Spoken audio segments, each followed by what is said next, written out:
Hi and welcome back. If you're new to the channel, my name is Vince. Thanks for stopping by. You're very welcome here indeed. So it's a medical fact that those that consistently get a good night's sleep will live a longer and healthier life.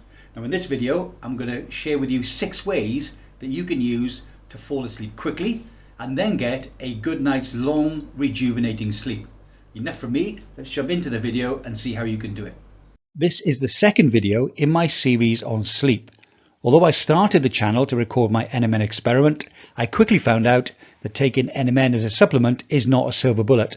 There are many more elements, including nutrition and exercise and of course sleep, that lead to a long and healthy lifespan. In this video, I'm going to cover 6 simple ways to fall asleep quickly and then to get a good night's deep, rejuvenating sleep. As a society, we are now dark deprived. We need darkness to release a hormone called melatonin, to time our sleep and to keep our circadian rhythm healthy and balanced. When the sun goes down and the horizon starts turning red and orange, it's a natural trigger for our body that tells us to get ready for sleep.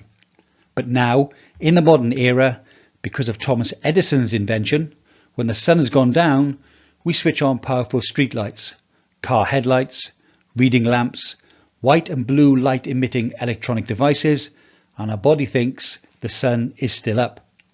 The invention of the electric light was a huge scientific step forward for mankind, but a huge blow to our ability to sleep and regenerate. Being consistent with your bedtime, but more importantly with your going to sleep time, is essential. People who go to bed at 10 p.m. and read for an hour are actually going to bed at 11. And if they use white light to read, they are making it more difficult for their bodies to actually prepare to sleep. This is true for waking up also. If you've got it right, you will not need to rely on an alarm clock to wake you up. If you do, then you are going to bed too late. To find out your ideal sleep time, over the period of a week, go to bed and see what time you wake up without using an alarm. If you sleep for 8 hours and you need to wake at 7 a.m. to get ready for the next day, then you should be getting into bed before 9:45 the night before. This goes for the weekend too. The weekend is not an excuse to lay in, it just makes Monday morning far more difficult. It is a scientific fact that your body and brain need to drop their core temperature by around 1 degree centigrade, which is 2 to 3 Fahrenheit, to initiate sleep. That is why it's easier to fall asleep in a room that is too cold than it is to fall asleep in a room that is too hot. This is because the cold room is taking your body the way it wants to go, i.e. it gets cooler as the sun goes down. Our body recognizes these two things together, light and heat. We thought it was only the lack of light that made us want to sleep, but now we know it's both. And it may be temperature, more than light, that actually pushes us towards sleep. With white light now making our body think it's awake, we have split these two actions. Also, we have heating systems that can artificially keep the temperature set.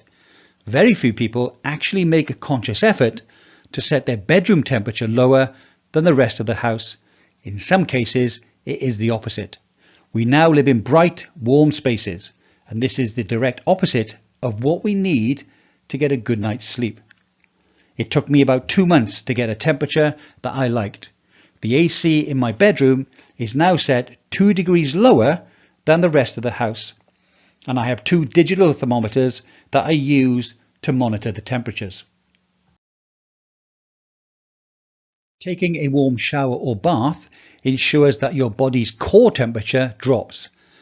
As your body heats up, your blood moves to the extremities. This is the cue for sleep. It's your body cooling down. So when you get out of the shower, there's a massive dissipation of heat out through the extremities and your core temperature actually plummets. So this adds to the cooling effect that everybody needs to sleep. This cooling allows you to fall asleep faster. Alcohol sensitivity, like caffeine, is a very individualistic thing, so it will be different for every person. I know that I can drink 1 or 2 glasses of wine between 6 and 8 p.m. at night and still get around 8 hours of sleep, and it doesn't really affect my deep sleep. However, people that use alcohol as an aid to sleep, in the same way that I use an eye mask as an aid, are wrong. Alcohol is not an aid to sleep. Alcohol is a sedative, and sedation is not sleep. Yes, after drinking heavily you will go to sleep, but it's not a natural sleep. And personally, if I've drunk more than 3 glasses of wine at night, my deep sleep is definitely affected. Scientific data also shows that alcohol-induced sleep fragments our sleep. So although you may think you were sleeping for 6 or 7 hours, completely uninterrupted, your body has actually woken up many times during the night, if only for a few seconds, and this breaks the cycle we need to rejuvenate and replenish our bodies ready for the next day.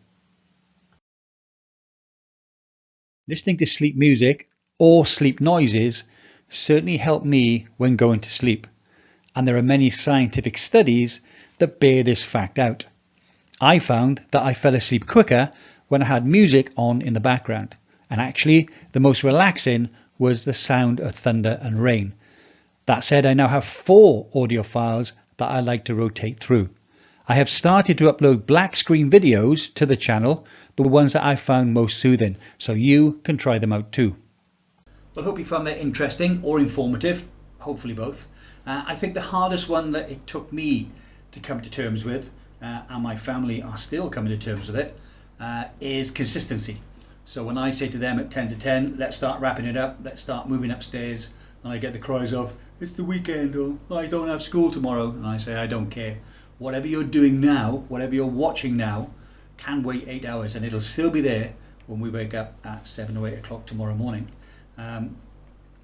The thing that I believe has given me the greatest benefit is darkness and temperature. So having the blackout curtains in the room that do actually black out the room, as well as wearing my sleep mask, which I got from Amazon, it was only about $10, I saw a rapid increase in my deep sleep after I started to do that. The next one was temperature, and I do have a number of these scattered around the house. I say scattered, there's one in the dining room, one in the living room, and there's one in our bedroom. The one in the bedroom, which is this one, which I brought down, the temperature in the bedroom is set for 2 degrees lower than the living room, because I think the controls on the wall aren't as accurate as these separate units.